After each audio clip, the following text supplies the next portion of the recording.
نحمده ونصلي على رسوله الكريم أما بعد أعوذ بالله السميع العليم من الشيطان الرجيم بسم الله الرحمن الرحيم أولئك لهم نصيب مما كسبوا والله سريع الحساب واذكروا الله في أيام معدودات فمن تعجل في يومين فلا إثم عليه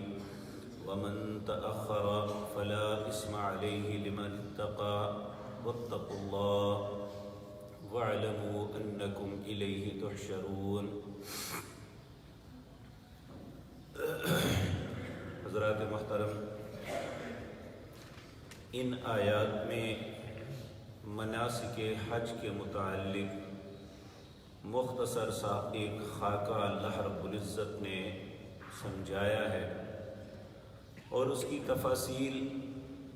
نبی کریم صلی اللہ علیہ وسلم نے سمجھائی جب آپ حجۃ الوداع کے لیے تشریف لائے تو اس وقت لوگوں کو یہ بات ارشاد فرمائی، خذوا عنی مناسککم، لوگوں مجھ سے حج کے طریقے سیکھ لو۔ ممکن ہے آج کے بعد میں اور آپ کبھی بھی یہاں پہ اکٹھے نہ ہو سکیں، اور یہ ایک حقیقت ہے کہ یہاں میں آپ کے سامنے بیٹھ کے ہزار باتیں کرتا رہوں، وہ اتنی بات سمجھ نہیں آئے گی جب پریکٹیکلی وہاں پہ کھڑے ہو کے بات کریں گے اور اس کے متعلق سوال اور جواب ہوں گے تو وہاں جتنی سمجھ آئے گی کبھی بھی نہیں آ سکتی۔ بعض علماء جن بیچاروں نے حج نہیں کیا ہوتا تو وہ حج کے طریقے کو سمجھانے سے قاصر ہوتے ہیں کیونکہ پریکٹیکلی نہیں کیا ہوتا،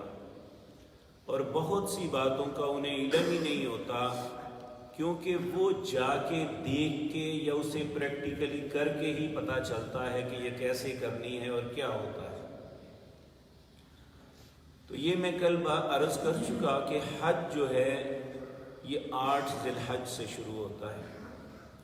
8 ذی الحج کو حج کا احرام باندھا جاتا ہے اور 8 ذی الحج کو منا کے اندر ایک دن گزارنا ہے جہاں ظہر، عصر، مغرب، عشاء اور اگلے دن کی فجر کو ادا کرنا۔ 9 ذی الحج کو میدان عرفات میں پہنچنا ہوتا ہے اور وہاں پہ ظہر اور عصر کی نماز کو اکٹھا ادا کرنا، اور یہ وہ میدان ہے جہاں دعائیں اللہ قبول کرتے ہیں۔ یہ اسی طرح جس طرح بعض لوگوں کے مطابق میدان محشر جو لگے گا وہ عرفات کے میدان میں ہی لگے گا، اس وقت اس میدان کی کیفیت کیا ہوگی یہ اللہ ہی کو علم ہے اس بات کا۔ وہاں سے شام کو مغرب کے وقت نکل آنا ہے تو پھر منا اور عرفات کے درمیان ایک میدان ہے جسے مزدلفہ کہتے ہیں، وہاں آ کے رات کو قیام کرنا ہے، مغرب اور عشاء کی نماز کو اکٹھا پڑھنا ہے اور رات کو سو جانا۔ اور یہاں پہ سب لوگ، کوئی خیمہ کوئی چیز نہیں ہوتی، ہر آدمی زمین پہ لیٹا ہوتا ہے، اور حقیقت بات یہ ہے کہ اگر کسی کو اس بات کا تجربہ ہوا ہو تو وہ یہ بات جانتا ہے کہ شاید مخملی بستروں میں ایئر کنڈیشن کمروں کے اندر کبھی اس سکون کی نیند کبھی نہ آئی ہو جو مزدلفے کی رات میں اللہ مسلمانوں کو عطا کرتے ہیں۔ پھر 10 ذی الحج کو 5 بہت اہم کام کرنے ہوتے ہیں۔ پھر منا میں آنا، فجر کی نماز پڑھ کے اللہ کا ذکر کرتے رہنا، پھر منا کے اندر آ جانا۔ منا کے اندر آ کے جمرات 3 ہیں،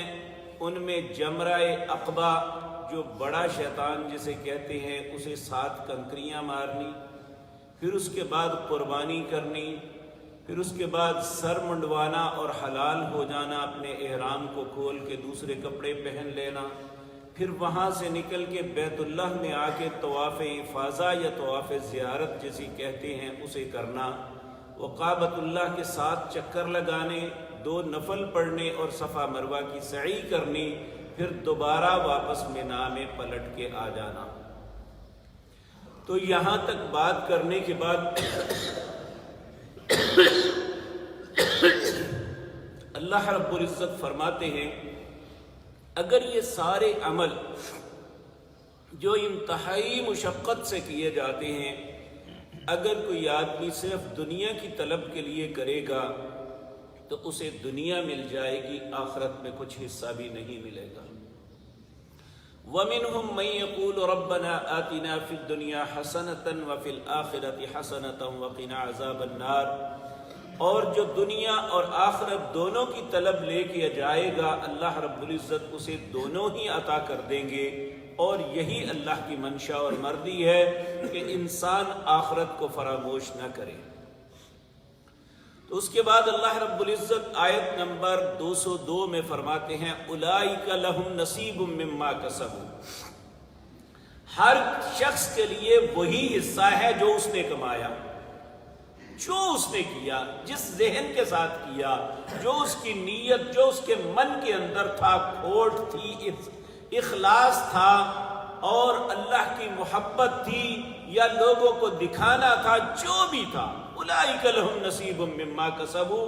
ہر بندے کو وہی کچھ ملے گا جو کچھ اس نے کمایا۔ اگر اچھی کمائی کی تو وہ ملے گی،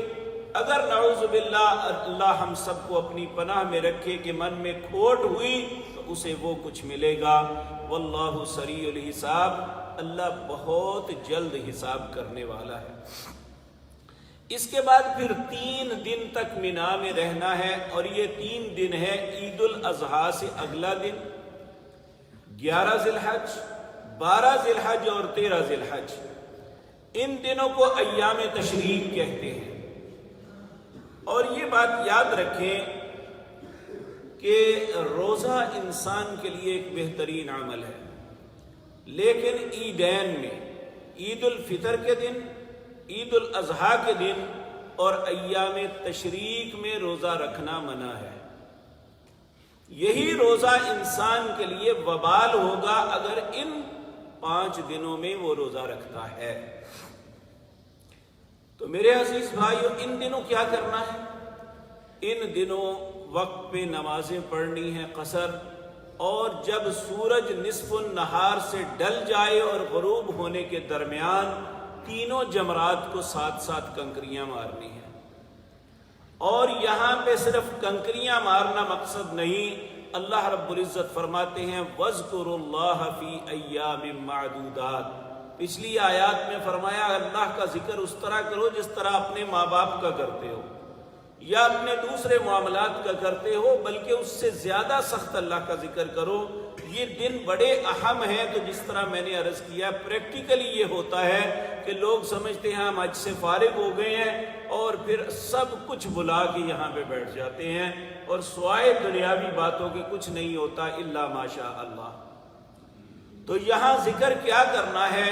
سب سے اہم ذکر سیدنا عمر رضی اللہ تعالیٰ عنہ، ان کا مسجد کے ساتھ خیمہ ہوتا، جو آج مسجد خیف ہے جمرات کے قریب بنی ہوئی، اس کے قریب خیمہ ہوتا، اور لوگ آپ کے خیمے میں سنتے، آپ ہر وقت تکبیرات پڑھتے رہتے تھے۔ جب سیدنا عمر تکبیرات کہتے تو مسجد کے لوگ بھی تکبیرات کہنی شروع کر دیتے، تو یہ آواز اس طرح گونجتی کہ پورے مینا کے اندر ہی لوگ تکبیرات پڑھتے۔ اور یہاں پہ میں عرض کر دوں کہ ہم لوگ خصوصاً بر صغیر کے لوگ یہ جاتے ہوئے گانے تو بڑے زور سے گنگناتے ہیں، اس پہ شرم نہیں آتی، لیکن اللہ کا ذکر کرتے ہوئے ہمیں بلند آواز سے بہت شرم آتی ہے۔ انڈونیشیا کے لوگ اور دوسرے ممالک کے لوگ یہ ٹولیوں کی ٹولیوں میں جا رہے ہوتے ہیں اور اتنے خوبصورت انداز میں تکبیرات کہہ رہے ہوتے ہیں کہ بندے کا خواہ دل چاہتا ہے کہ میں بھی ان کے ساتھ پڑھنا شروع کر دوں، لیکن ہمارے لوگ زبان سے کچھ نہیں نکالتے، شاید انہیں شرم آتی ہے کہ اللہ کا نام بھی بلند ہو جائے، العیاذ باللہ۔ اللہ ہمیں بھی ایسا نصیب فرمائے کہ ہم وہاں یا یہاں، بلکہ سیدنا عمر رضی اللہ تعالی عنہ کہ آپ اپنی ان دنوں ایام تشریق 9 ذی الحج سے لے کر 13 ذی الحج تک نمازوں کے بعد بھی تکبیرات کہتے ہیں۔ آج ہمارے بعض علماء نے اس بات کو بھی جو ہے یہ شک اور شبہ میں ڈال دیا کہ نمازوں کے بعد تکبیریں کہنی، اس کا کہاں ثبوت ہے؟ سیدنا عبداللہ بن عمر رضی اللہ تعالی عنہ یہ ان دنوں بھی عام بھی تکبیرات کہتے ہیں، نمازوں کے بعد بھی کہتے تھے۔ اس لیے خام خواہ کسی بات میں کنفیوژن ڈالنا، لوگوں کو شک و شبہات میں ڈال دینا، یہ کوئی دانائی کی علامت نہیں ہے۔ تو اللہ رب العزت فرماتے ہیں وَاذْكُرُوا اللَّهَ فِي أَيَّامٍ مَّعْدُودَاتٍ، یہ گنتی کے چند دن ہیں، اس میں اللہ کا ذکر کریں۔ اب رہنا تو 13 ذی الحج تک ہے، لیکن اگر فَمَن تَعَجَّلَ فِي يَوْمَيْنِ فَلَا إِثْمَ عَلَيْهِ، اگر انسان 2 دن کے بعد جلدی کرتا ہوا واپس پلٹ آئے تو اس پہ کوئی گناہ نہیں، یعنی وہ 12 ذی الحج کو واپس آ جاتا ہے، لیکن اس کے لیے شرط یہ ہے کہ 12 ذی الحج کی مغرب کی اذان سے پہلے پہلے منا سے نکل آئے۔ اگر منا کے اندر رہتے ہوئے مغرب کی اذان ہو جائے تو پھر وہ نہیں نکل سکتا۔ یہ میں وضاحت عرض کر دوں، 70 کنکریاں مارنی ہوتی ہیں جمرات کو، یہ 11، 12 اور 13 کو 21 کنکریاں مارنی ہوتی ہیں، اور 10 ذی الحج کو 7 کنکریاں مارنی ہوتی ہیں، یہ 70 کنکریاں بنتی ہیں۔ اگر آخری دن کو چھوڑ دیا جائے تو یہ 49 بنتی ہیں، ایک کم 50۔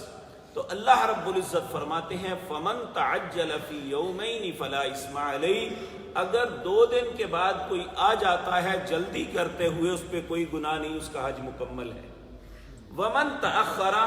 اگر کوئی تاخیر کر کے 13 ذی الحج کو بھی مار کے آتا ہے فَلَا إِثْمَ عَلَيْهِ، اس پہ بھی کوئی گناہ نہیں۔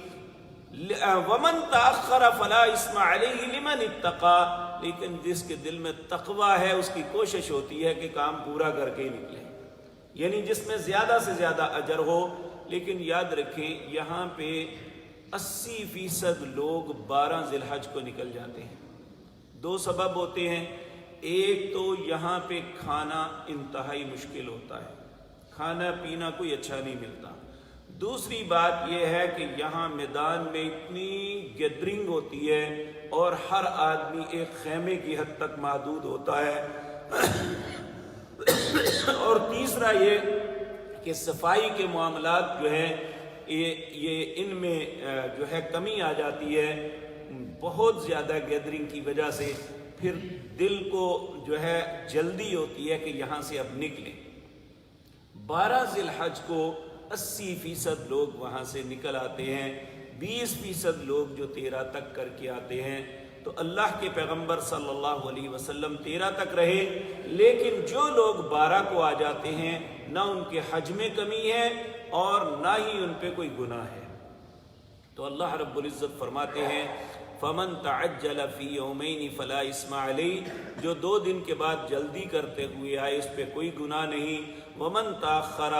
جو تاخیر کرے یعنی 13 تک کرے فَلَا إِثْمَ عَلَيْهِ، اس پر بھی کوئی گناہ نہیں۔ لِمَنِ اتَّقَى، لیکن یہ تقوی والے ایسے کرتے ہیں۔ وَاتَّقُوا اللَّهَ، اللہ سے ڈرو، وَاعْلَمُوا، اور جان لو، أَنَّكُمْ إِلَيْهِ تُحْشَرُونَ، تمہیں لوٹ کے اسی کے پاس جانا ہے۔ یہ بات اس لیے کہی کہ جانا جب اس کے پاس ہے اور اس کے پاس اگر کوئی قدر و قیمت کسی چیز کی ہے تو وہ نیک اعمال کی ہے، اس لیے نیک اعمال میں جلدی کرنی اور نیک اعمال بڑھ چڑھ کے کرنے، یہ اللہ کی بارگاہ میں جا کے انسان کی سرخ روئی کا سبب بنیں گی۔ اللہ ہمیں بھی اپنی زندگی میں بہتر سے بہتر نیک عمل کی توفیق عطا فرمائے، تاکہ اللہ کی بارگاہ میں جب پہنچیں شرمندگی کے بجائے ہم اللہ کے ہاں عزت کو پالیں۔ اقول قولی ھذا واستغفر اللہ۔